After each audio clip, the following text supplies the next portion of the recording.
Hello.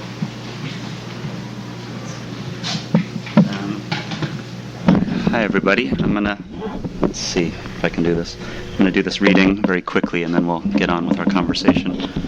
All right, let's see here. All right. Okay, this is, I'm going to read the last story in the book, which I picked only because it is the one that has the least amount of dialogue, so I don't have to attempt to act or anything. So it's just mostly narration, and doesn't look like there's any. At every other event on this tour, there's been families with little kids in the front row, and I have to tell them that this is a hard PG-13. Let's see. I don't know if this is working or not. Okay. Yeah, it's not backwards. It's fine. Yeah. Okay. So this is called Intruders. I took the narration off the panel, so you don't have to see it while I read it. Between my second and third tours, I came back to a bunch of bullshit and not much else. I had a cousin who let me crash in her basement. She was married with 3 kids. One night I heard them all talking about me through the ceiling, and some of the things they said just about killed me. I ended up at a place called Extended Stay America, out by the car dealerships and strip malls. Right across the freeway was an In-N-Out, a Krispy Kreme, and a Panda Express. I figured worst came to worst, I could always eat myself to death, and the autopsy would still come back clean. One of those places, that's where I ran into the girl, whatever her name was. I bluffed my way through about 10 minutes of small talk before it finally clicked. She was someone's kid or niece or something. She house sat for me and Maria that time we went to Catalina. I didn't like the idea of someone staying there, but Maria had a thing about leaving the apartment empty. I was supposed to go pick up the keys from the girl when we got back, but I kept putting it off. Then she offered to drop them by sometime, and then Maria was going to get them, but eventually we all just forgot about it. They were just copies anyway, made at the hardware store for $1 a piece. Standing there in the parking lot, I should have just backtracked and explained everything, but the right moment never came. I guess I got swept up in her excitement and didn't want to make things awkward. You can just read that.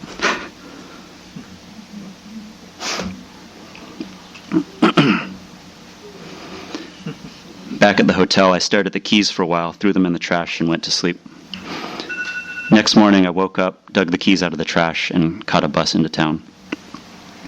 The cafe across from our apartment didn't sell coffee anymore thanks to the new Pete's up the block. Now they specialized in crepes, smoothies, and some shit called bubble tea. I was dying for a coffee, but the truth is I was just there for the view.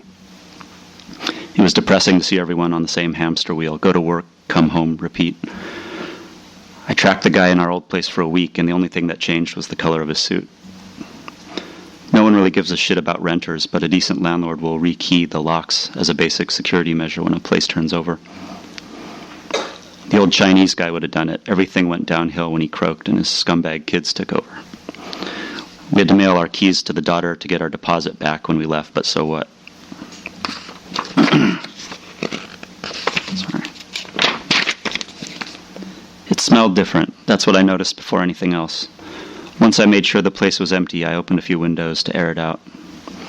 Everything was upgraded, repaired, redone. Maria would have loved it. Things that we learned to live with, like the peeling paint in the bathroom and the broken light in the fridge, had all been taken care of. But there was enough that hadn't changed. Same fixtures, same appliances, same shit brown carpet in the bedroom. I found the hole in the wall that I'd punched and then puttied over. The bathroom shelf I put up was still there. The guy even kept the cobwebby piece of 2x4 I used to prop the kitchen window open. I could have snooped around, turned on the computer, rifled through the drawers, but that's the line I wouldn't cross.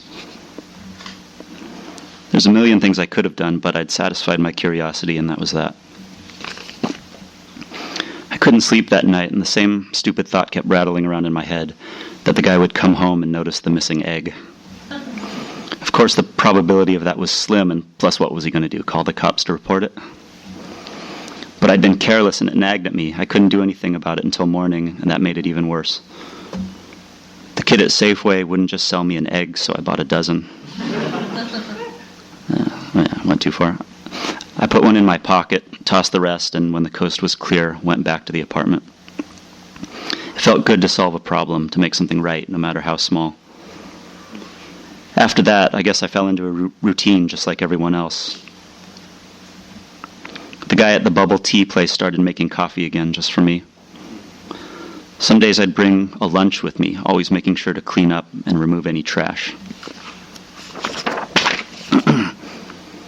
I set the alarm on my watch to avoid any overlap. I sketched a floor plan and worked out some exit strategies just in case. But for the most part, it's hard to say how I passed those hours, to be honest. That one day I'd actually fallen asleep when it all started. I almost answered the door out of habit.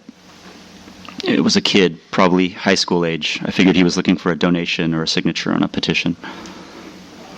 He rang the doorbell a few times, then knocked again before giving up. A few minutes later, I heard the screen from the bathroom window clattering into the bathtub. By the time I got there, the kid was halfway through the window. I reacted on pure instinct, like it was still my home to protect. It felt like the power coming back on after a blackout. I was 100% in the right. Whatever happened, the kid had it coming. He was sloppy and scared, but he managed to think on his feet. It was a gift, like he'd just given me permission to turn it up a notch. Still, I held back. The last thing I needed was an ambulance showing up there. The kid had me over a barrel, and he didn't even know it. He tried to make a break for the window, but by that point he was struggling. I walked down the hall and opened the back door. Cool air blew in from the alley. I don't know what I was expecting exactly. Did he understand how lucky he was? After that, it was a race against the clock to get everything back in order. It took longer than I expected, and all I wanted to do was get out. I was just about done when I realized I'd depleted the guy's cleaning supplies. It was a long afternoon.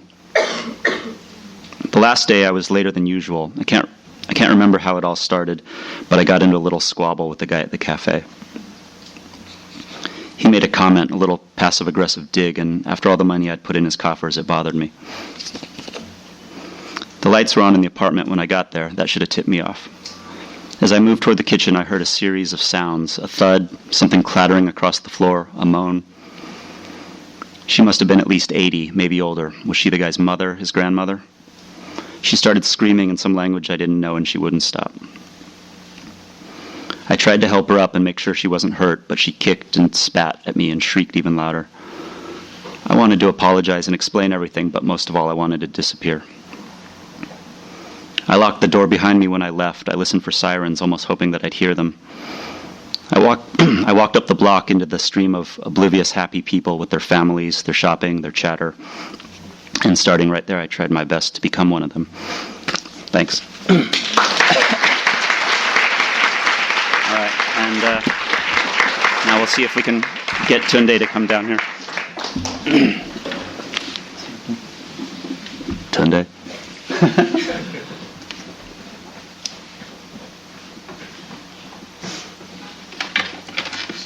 All right. Tunde, ladies and gentlemen.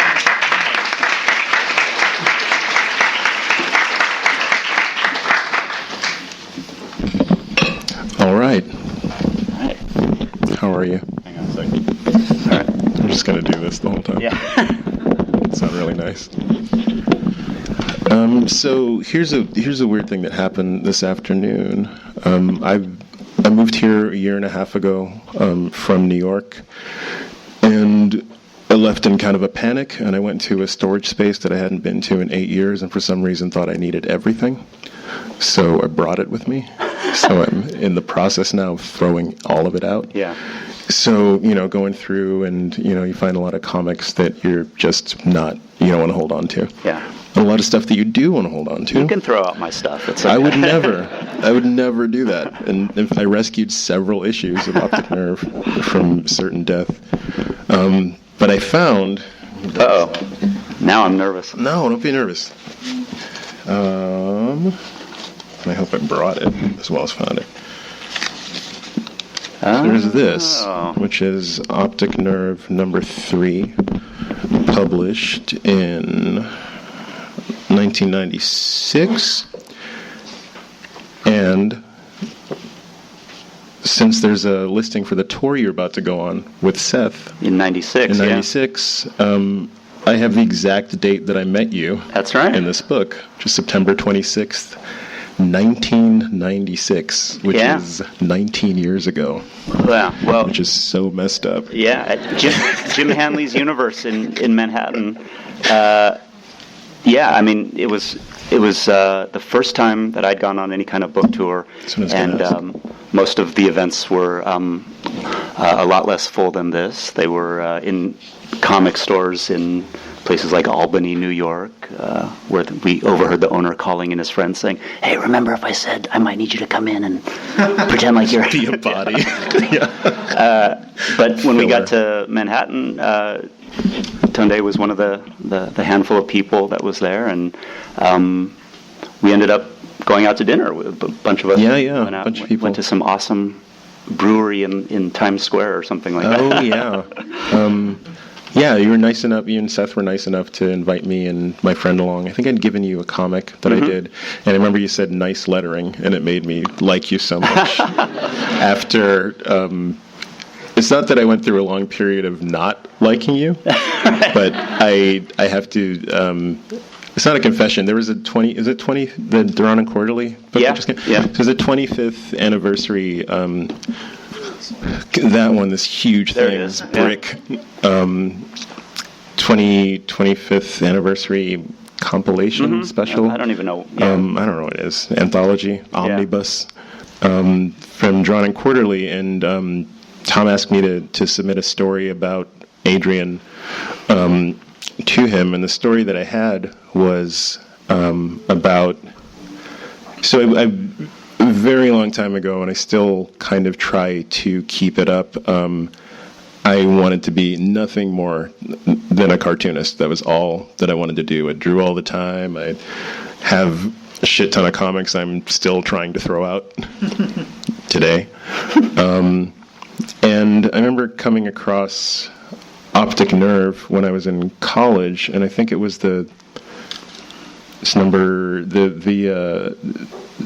I think it was the last mini comic of it. Okay. It was like 7 or something like that. 7, and it was so nicely put together and so well done. And somewhere along the line, I remember looking and finding an indication of how old Adrian was. And I just remember, how old were you? At that time, I was 18... 19, something like that. Yeah. So it was 19, I'm holding something that was, like in my mind, I thought you were, the same age as the Hernandez brothers or Dan Clowes or something. Yeah. I was like, this guy's at least 10 years older than me. How come I haven't heard of him? I was like, because he's 6 months older than me. Just left his mom's house. And I hate him. Completely hate him. But I should say that when I tell someone that I really like the lettering in their comic, that it's not a backhanded compliment. Oh, man, I know. I find that believe me, that lettering is often one of the most overlooked parts of cartooning, and when I see someone who is doing it well and with style and with personality, that really sets them ahead of the pack in my mind. Well, thank you. Yes. I appreciate that coming from you. Yes, but also I should just say that that evening was memorable just because he was such a nice guy and we had a fun time hanging out. But then, we didn't really keep in touch, but over the years to just keep seeing you pop up in movies and in on shows and with the band and everything has been just really exciting for me just as a fan, and it's been awesome. Really, really great to see all your success. Thank you.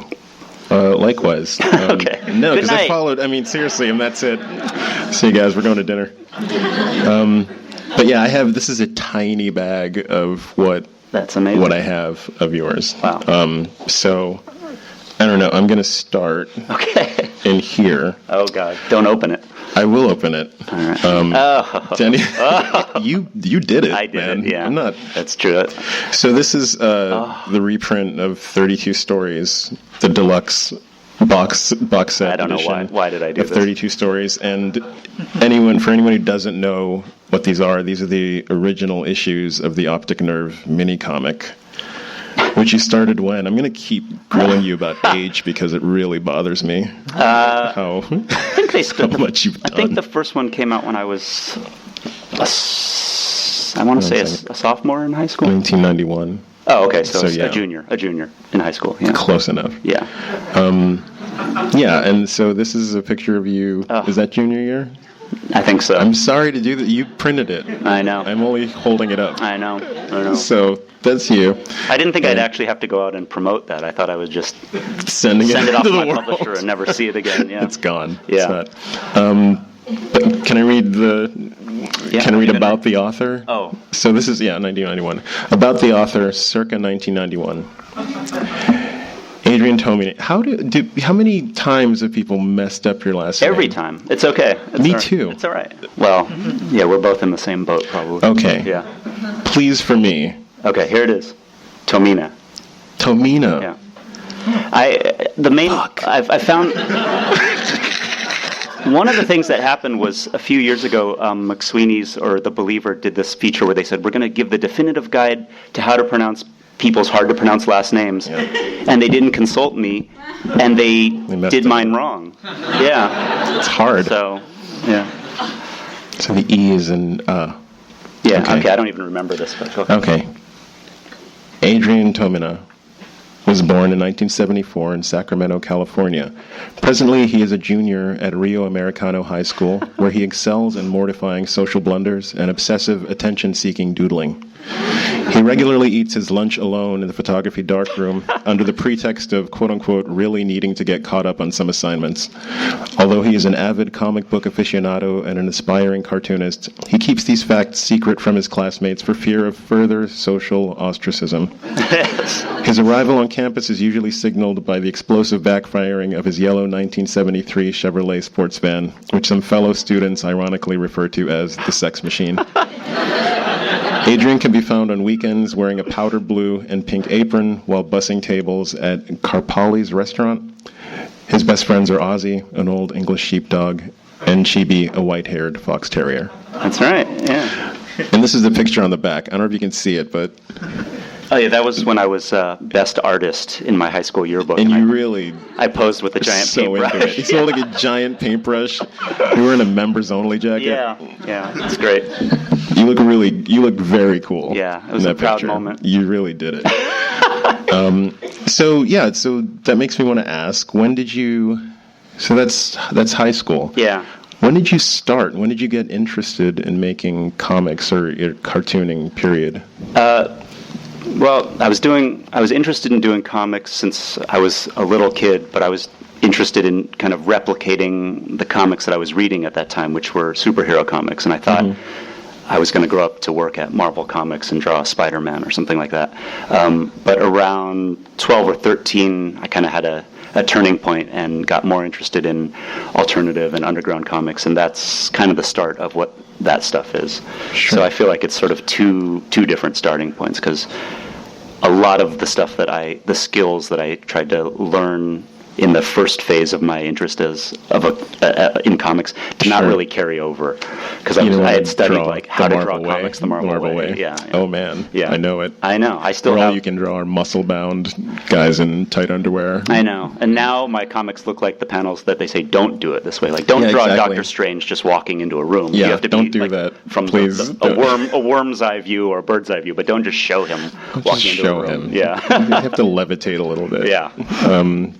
So, who did you see that made you realize that was that alternative comics were a viable thing? Because I remember having the experience of going into a comic store and seeing someone gave me the first issue of Drawn and Quarterly, actually, and that was kind of this crazy revelation to me, because the same way I'd gone from like Punisher War Journal and this guy's gonna fucking kill everyone, it's great, Mike Zeck, Punisher War Journal, Todd McFarlane, all these fools, and then I went into Phantom of the Attic, it's the name of this store in Pittsburgh.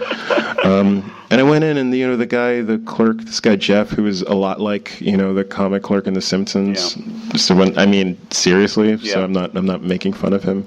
But he would always kind of be like, he's like, well, check this out. You're doing this. Check this out. And I had something like a Swerve Driver sticker on my sketchbook or something. He's like, oh, you like alternative music? Yeah. And I was like, I guess I do. He's like, you listen to the college radio station? It's like, I do.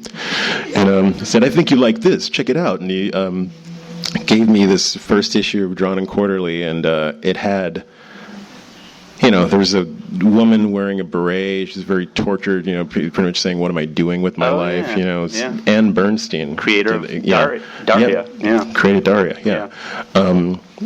And I just, took it, and I was like, okay, I'll check this out. I don't really get it. And then I got home, I was flipping through, and there were a lot of. First off, it was black and white, and I opened that, and at the time I was just like, ugh, black and white. Yeah. Why would anybody do this? It's not a comic.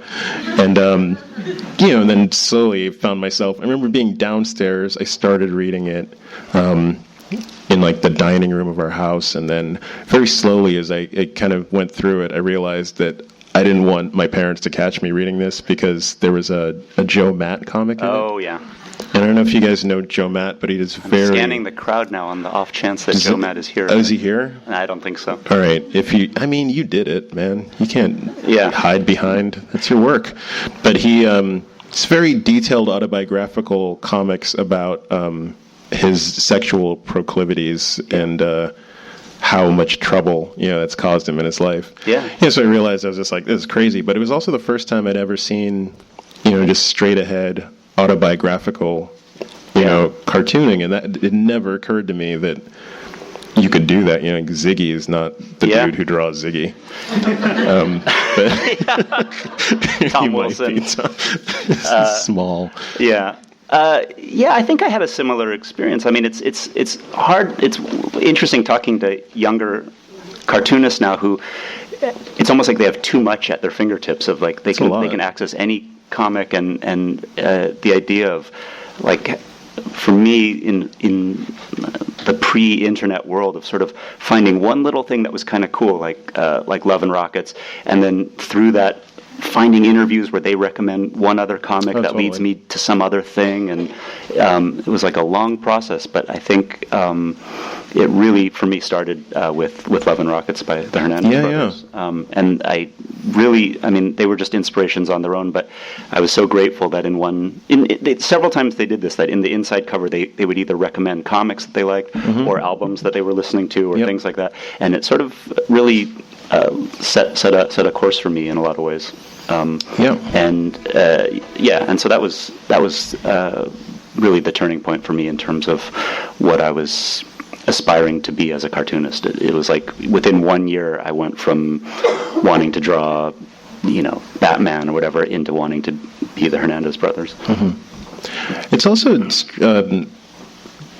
crazy age for that, because you are finding out about so much music and so much art and literature that's just formative. I think about that time, and so many things that presented to me aesthetically are directly linked to me being any kind of creative person. Does it hold up? Do you still listen to the same music that you liked then, or does some things? Yeah.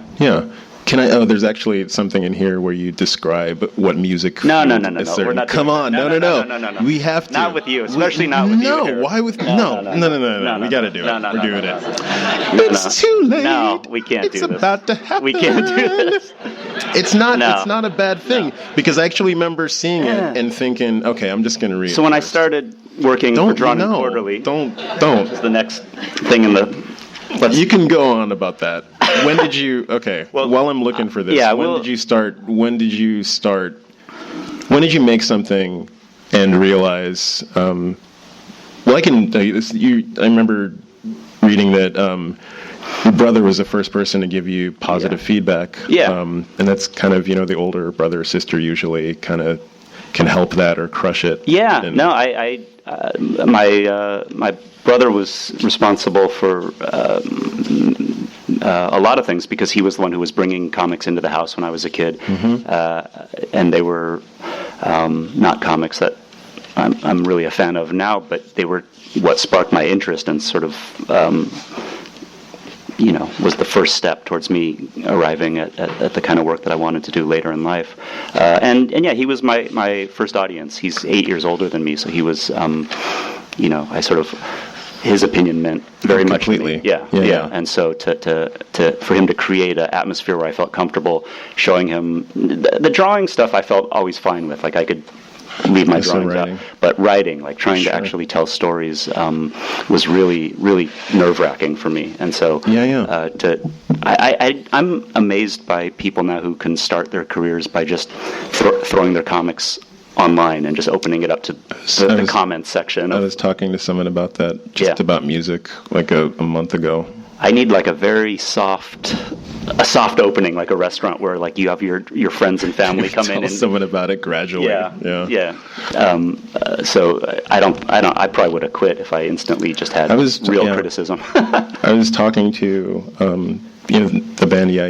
Yeah. So I was talking to Nick Zinner about this a little while ago, and I just said, would you have done anything if you could, if you put your first demo tape online and, thousands or millions of strangers could just kind of judge it and bring it to you? And he just looked at me, he's like, hell no, never, no. Yeah. Especially at a certain time, and like, I think the thing we all have in common, with a lot of my friends too, is just kind of, you're kind of crumple like a piece of paper at a certain age where you're just like, oh, I'm too sensitive. It's gonna I'm still at that age. I'm still there. I can't stand it. Yeah. But I mean, I guess it's nice. I think that it's also a more direct route to a lot of praise and encouragement now too. You can have this online community, but but for me, I would just focus on the one negative one, I'm sure, and be like, okay, that's enough. I would be totally done. Yeah. Well, speaking of things you don't like, I found the music list. You can't look at it. No. I swear to God. Can I just preface by saying this is one of the things I've found that made me think, if I met this guy, probably could hang out with him. And this is from somebody who looked at the ground a lot and didn't want to hang out with anybody. How did you in that book? How did you describe yourself as like the most pretentious? The most pretentious. What was it? Obstinate black punk in North Allegheny, Pittsburgh. So a lot of probably also the only. I was going to say a lot of competition for that title, which is super punk, actually. Right. But here's shut up! Knock it off! Stop it! I'm not going to read what came before it. Yes. I'm just going to read the names. So. This comic was... No. Just stop it. The top says... I'm going to read the titles. It was drawn under the influence of... That's not bad, dude. Under the influence of Big Star, Record, Radio City, Third and Live. It's great. BC Boys, Check Your Head, Paul's Boutique. It's great.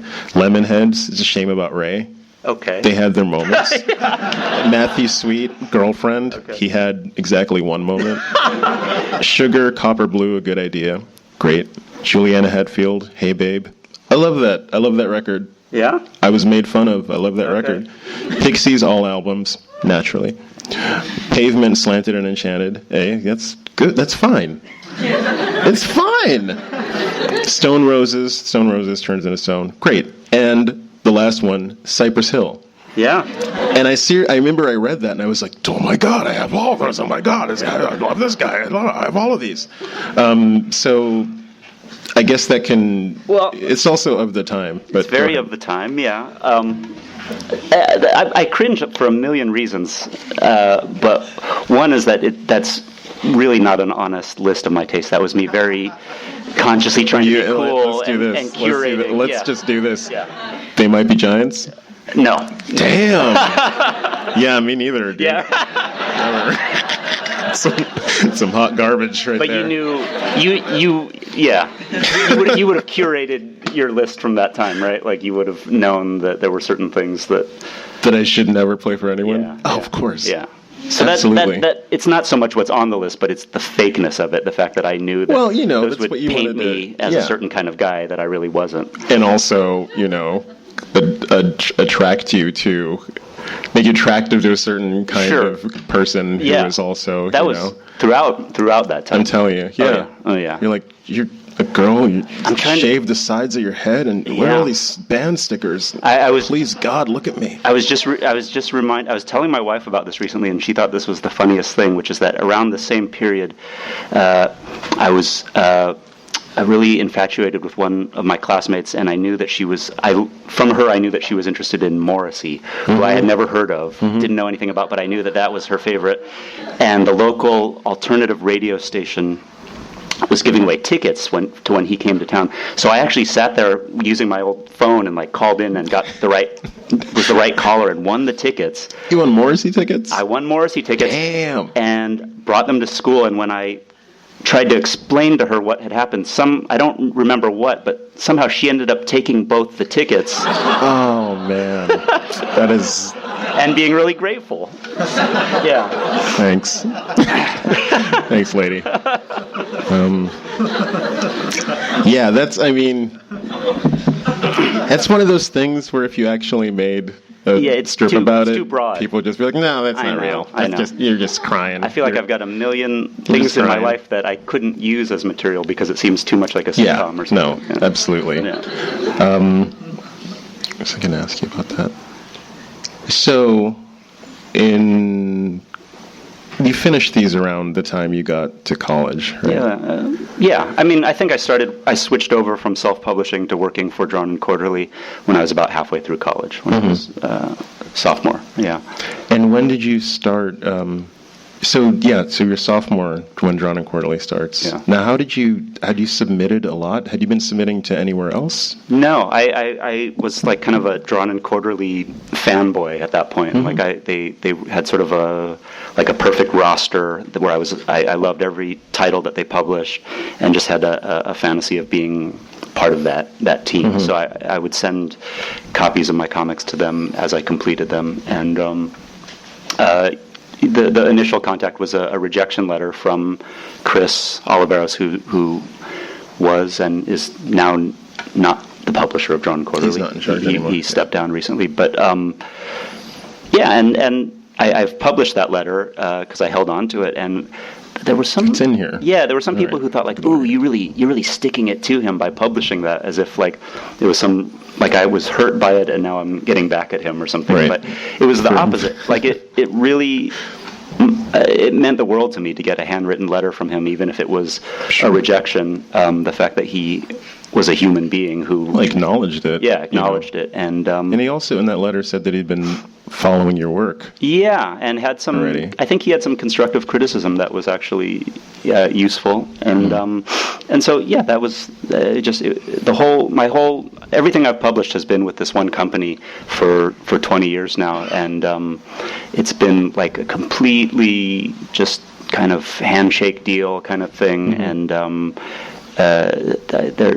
would say that I've always felt grateful that there was always this one aspect of my life. I would do commercial work or try and do other kinds of projects, but there was this one aspect of my life that I had complete trust in the people that I was working with, that I was not concerned about anything, that I would just send the work in and let them handle it, and I knew they would do the best with it. Yeah, so it was a lucky break for sure. Yeah, and you're in really good company up there with it's Julie Doucet and Joe Matt and Chester Brown and Seth. And that was the initial lineup. I was the first guy who kind of infiltrated a little bit.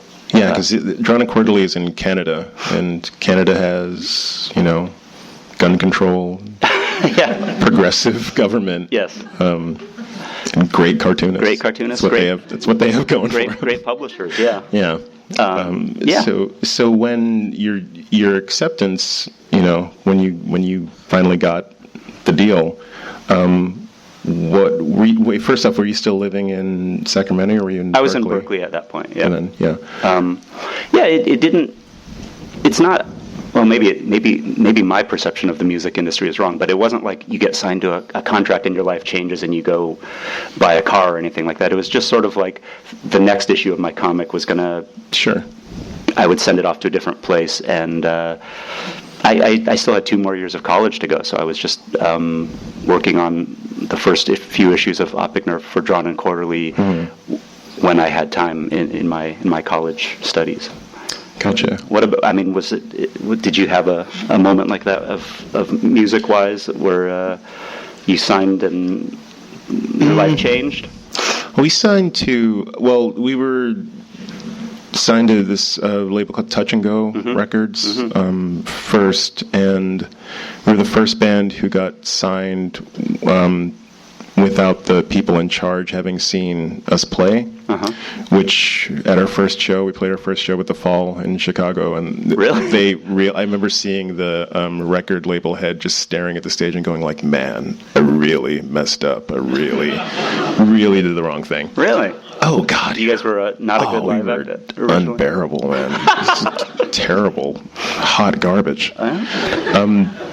But it was, it was kind of this thing where, I don't know, with music it was odd for me because I wasn't ever really kind of gunning for it, I thought, and I also came from, sort of a similar scene as the mini comic scene where it was kind of, I'm going to do all of this myself. Yeah. I don't really believe in putting someone in charge of like my decisions. Right. So when it happened, it was great. I think it was a matter of maybe the same thing, sending your stuff to someone else and realizing they were going to handle it like you wouldn't have to go around and hand this thing out and all of that. Yeah. And then it just got stupid. But and then I was going to say, so you were living in Berkeley, working with Drawn and Quarterly. When did you start doing? Well, first let me ask you this.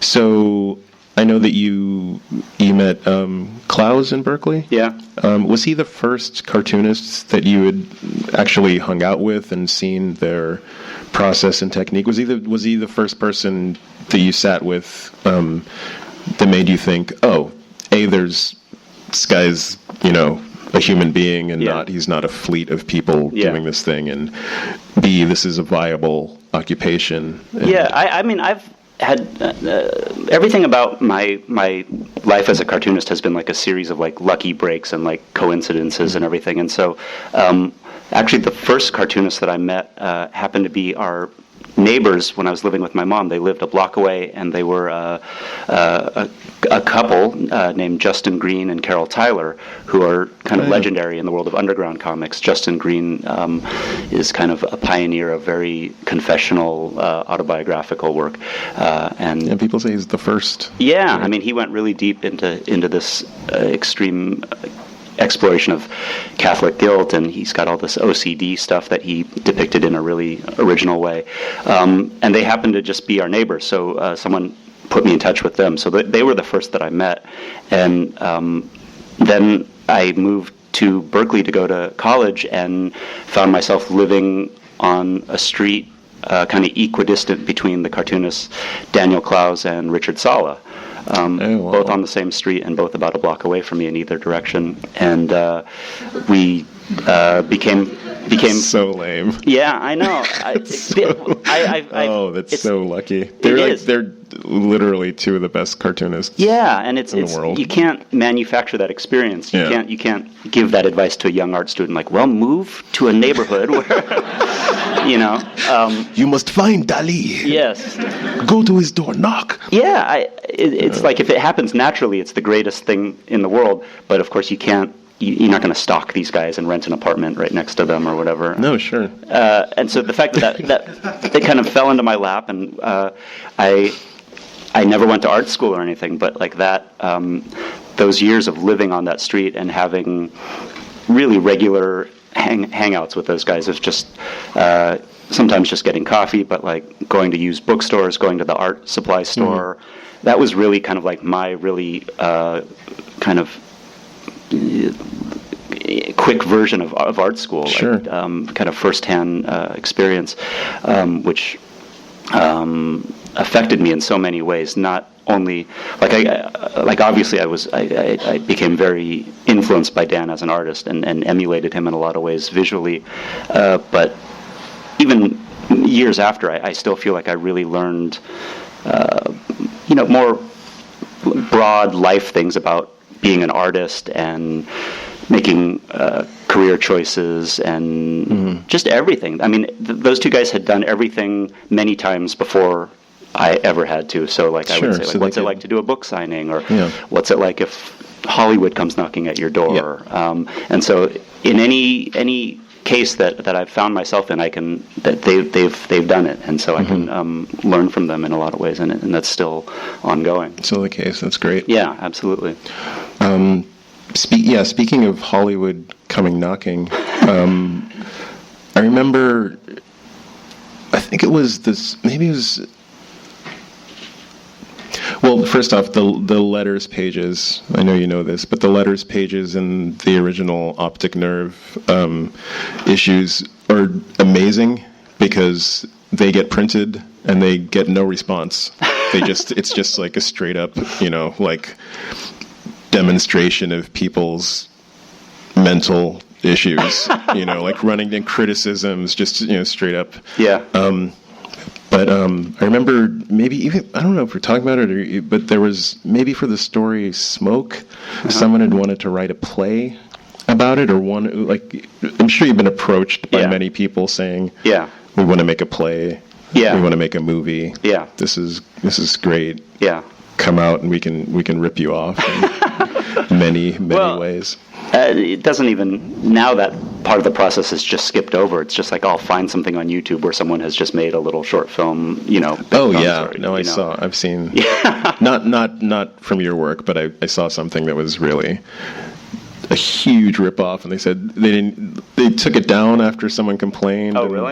But then they put it back up saying it was an homage. Oh, okay. Which is wrong.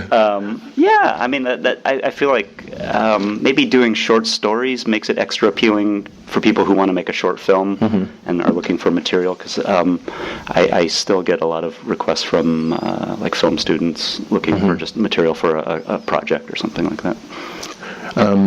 It sounds kind of dumb to say, is it something you're interested in with the right people involved? I mean, have you but because you've seen so many things crash and burn too that kind of should have stayed on a page. Yeah, I mean, I feel like that my natural element is being locked up in a room and working by myself. Sure. Yeah. And anything film or TV related is so collaborative and so social and so compromised and everything. Yeah. Group activities suck. As a member of a band, don't ever do it. It's the worst thing you can do to yourself and your friends. I think, but you threw in the line with the right people, so that's an important phrase.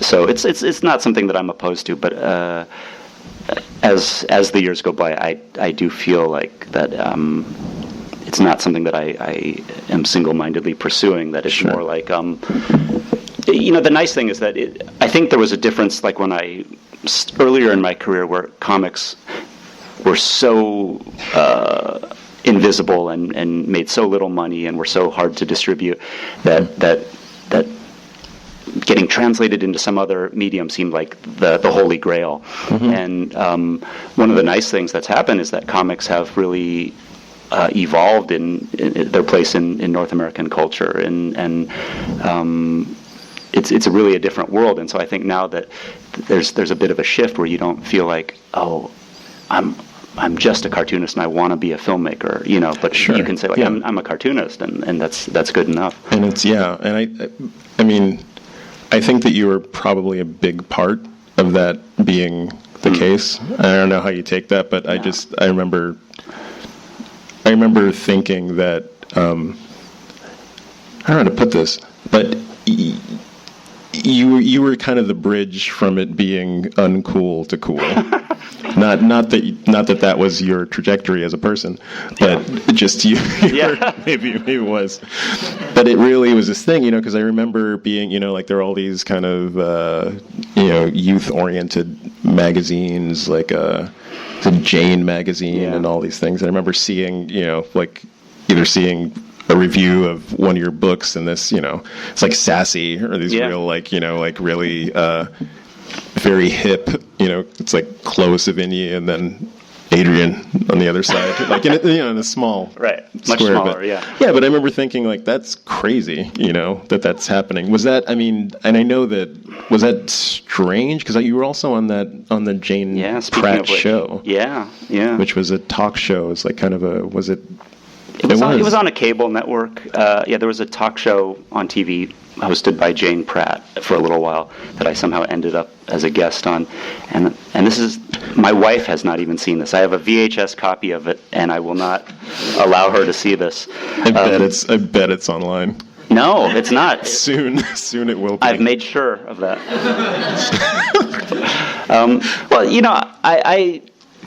I always felt like I was riding the coattails of other guys who made the change happen more than me, and I feel like a big turning point was when Pantheon, the book publisher, put out Jimmy Corrigan and David Boring by Chris Ware and Dan Clowes, and they put them out in really nice book format, and they were suddenly... Sure, they were on a shelf. They weren't in the back of the bookstore. Yeah, and I feel like a lot of what people like me are enjoying now is directly descended from that change in the publishing world. Cool. So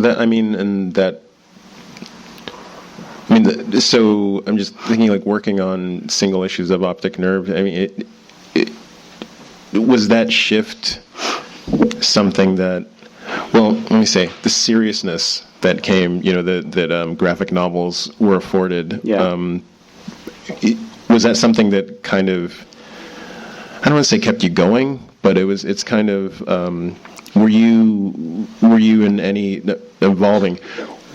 way, did you start thinking these have to be heavy tomes? I have to be very serious. I have to be. Yeah, I think I was in a lot of ways working in reaction to the kind of comics that had dominated the medium for so long, and so I think looking back, there's a lot of my work that I think might have gone a little too far in trying to separate myself from mainstream comics. Sure. and leaching out a lot of the things that are great about the art form in a bid for serious acceptance. Mm-hmm. And so one of the things that was fun for me when I started working on this book, Kiling and Dying, was to feel like I could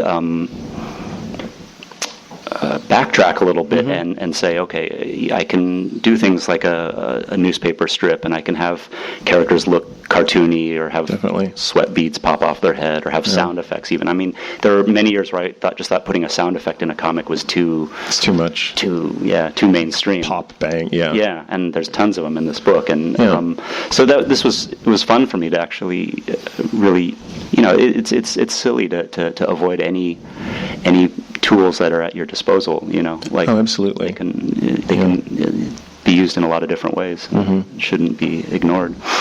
Yeah, and I think that's the interesting part about that is I remember, a lot of readers writing in and saying, you're getting too serious. I liked your funny stuff better. Someone said you had the Woody Allen syndrome, where it's just like, I liked your funnier stuff better, and then people started looking at you, and you got a pipe and looking down, and you're depressed. But it's kind of, you evolve. You kind of keep doing your thing, and then I really like that it's very naturally came back to, because the stuff in Kiling and Dying is hilarious. Like it's really, really, really well done. Well, yeah, thanks. I think that the book Kiling and Dying is a lot. It wouldn't exist as it is if not for shortcomings, because there's a lot that I was sick of by the end of that book and wanted to do things very differently. And so many choices about how I would make this book were like, what's the opposite of how I was doing shortcomings?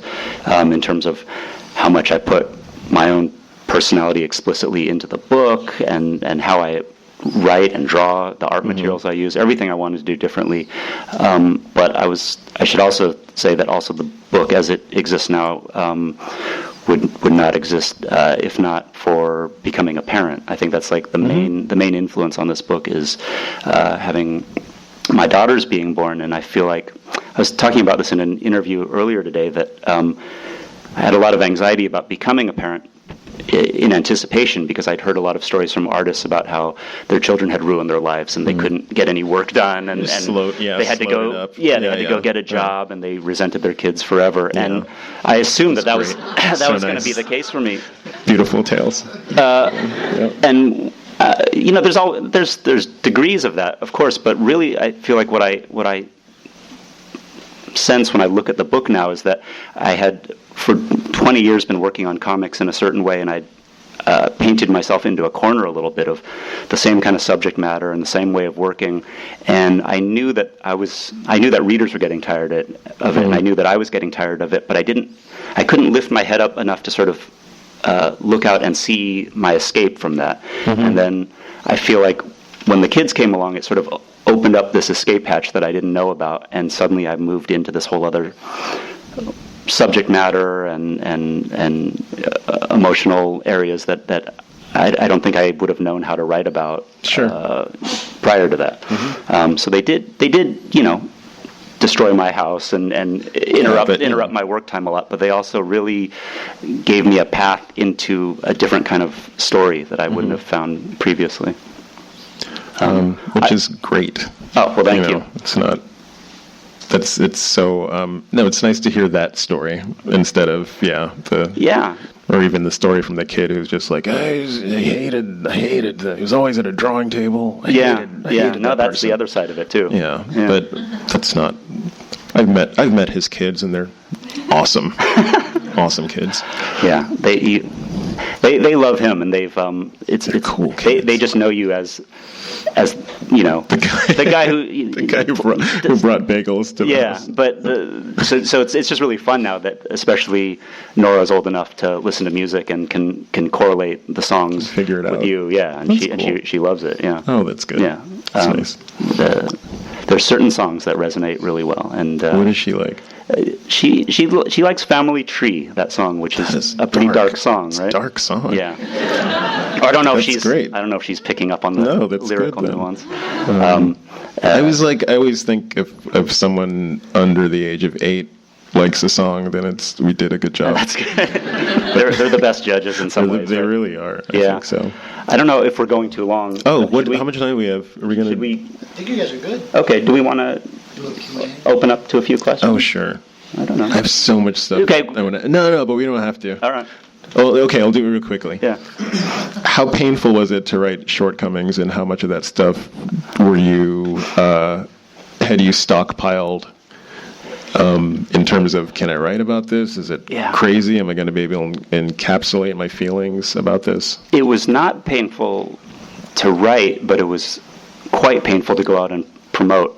Okay. And explain? talk to people. Do you want to explain to people what just the basic what it is, in case anyone doesn't know? Yeah. Shortcomings was a sort of slim graphic novel that I did prior to this book, and it was kind of my prickly response to 15 years of people asking me why I wasn't writing about being Asian American, and sort of taking up the challenge and throwing out exactly the book that I know that they didn't want.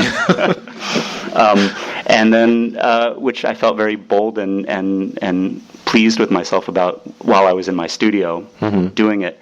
And then the book came out, and I had to go out on a book tour and face people.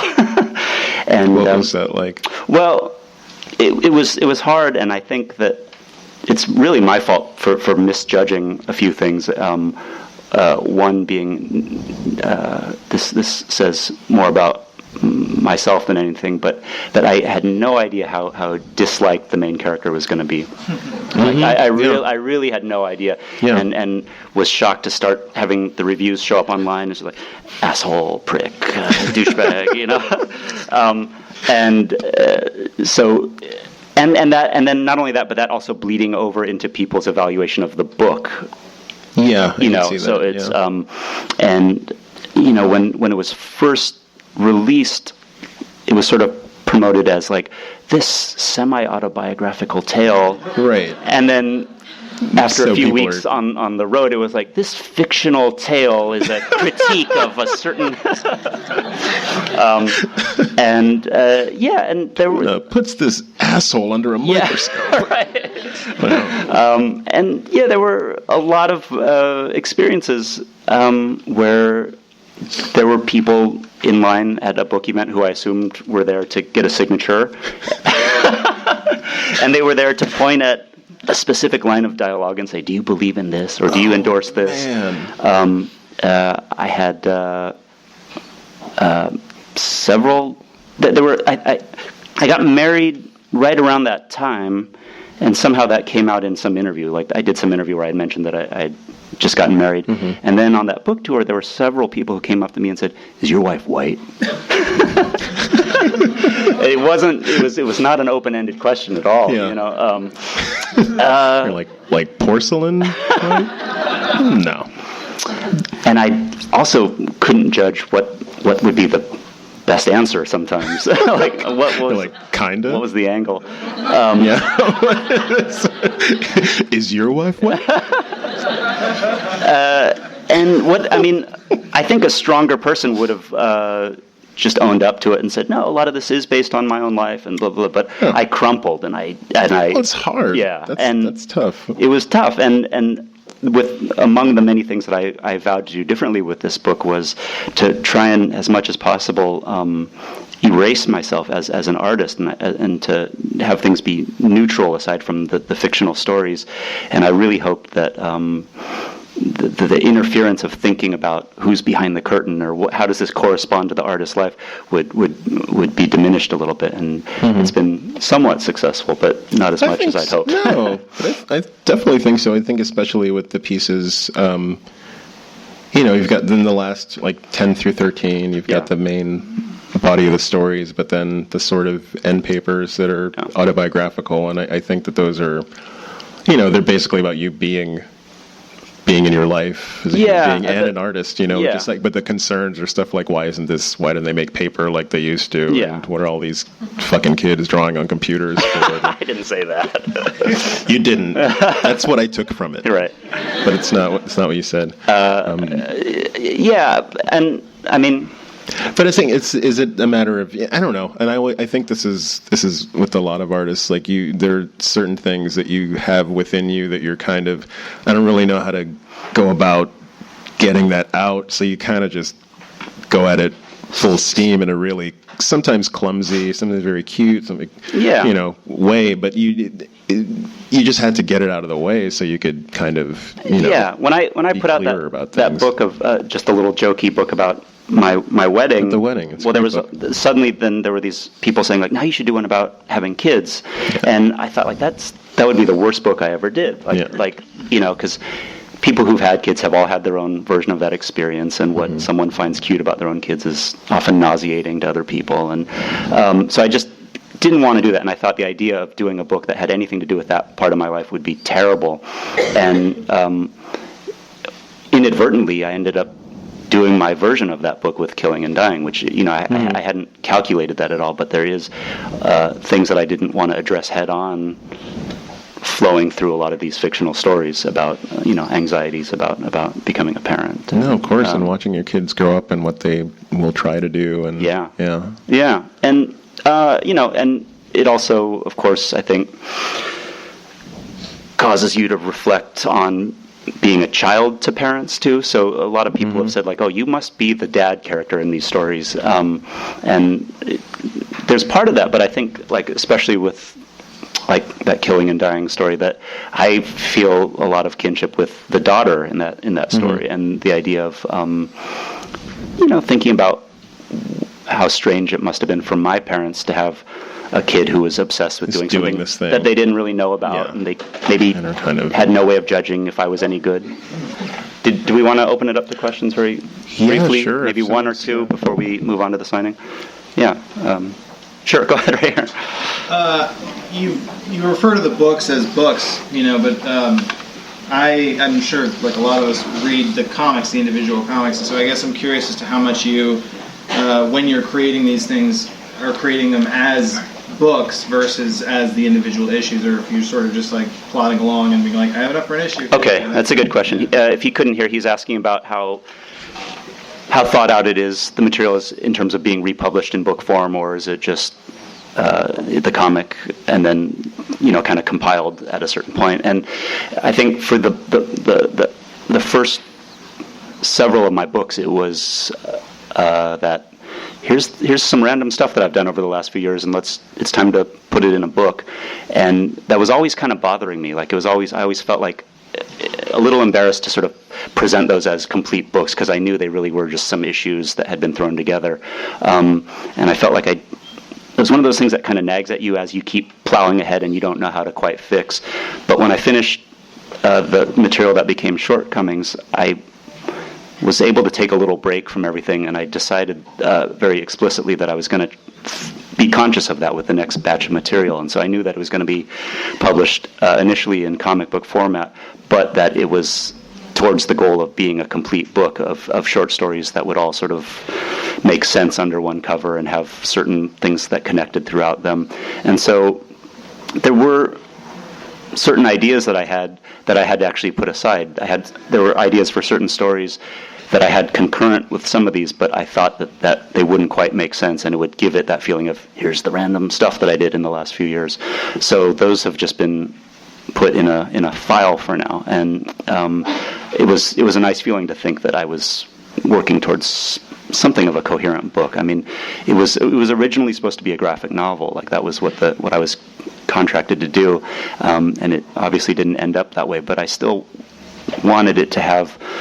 There was some reason why these stories would all be under the same cover, and to have it kind of take place in the same world to some degree. Sure. Can you talk about the Criterion Collection? Sure. He's asking about the Criterion Collection, which you probably know what it is. It's just a series of really beautiful DVD and Blu-rays that I've worked a little bit for. I don't have a lot to say about it other than that I was a fan and have always been buying those movies. Like, did they ask you? Okay. Yeah, and I think, I'm trying to remember, I think there was something a long time ago where they came to me, and it was with the idea of doing illustrations for a movie that I didn't feel I was the right match for. And then I thought, well, I burned that bridge, so oh well. And then a few years ago, they came to me with, they'd found some very early Ozu films that they were going to re-release, and somehow thought of me and sensed that I was a fan, which I am. And I mean, he's one of like the main non-comics influences on me in a lot of ways, and so it was really just an honor. And it was so I did it's like a little small box set of two of his early films, and from the Criterion Collection.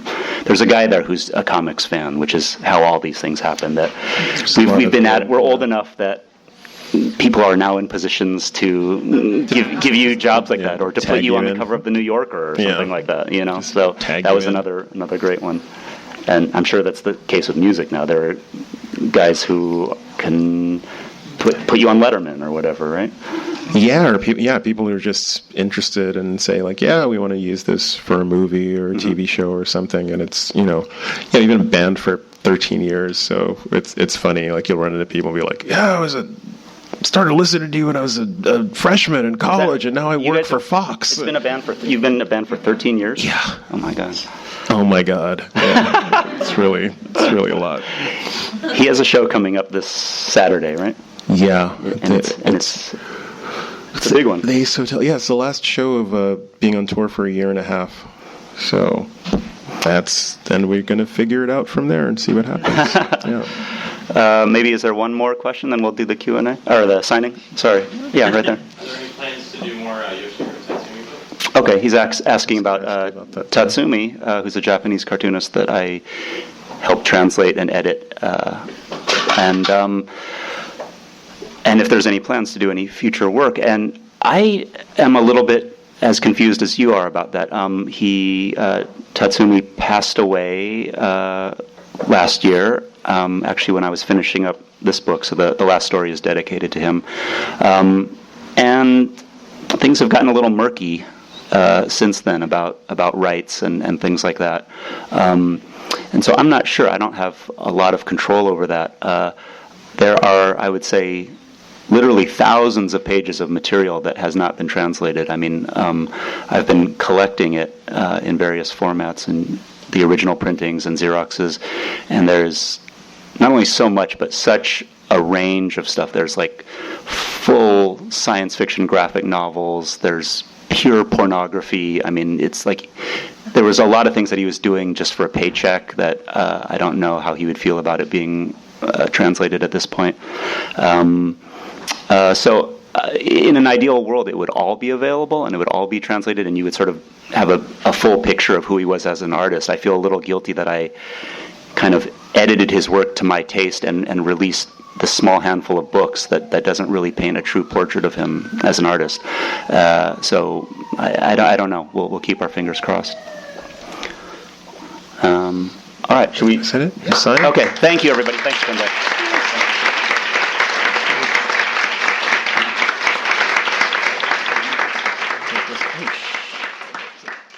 You've been listening to the Skylight Books Author Reading Series. Don't forget that you can listen to this and all of our other great podcasts at skylightbooks.com. Thanks again for stopping by, and we hope to see you soon.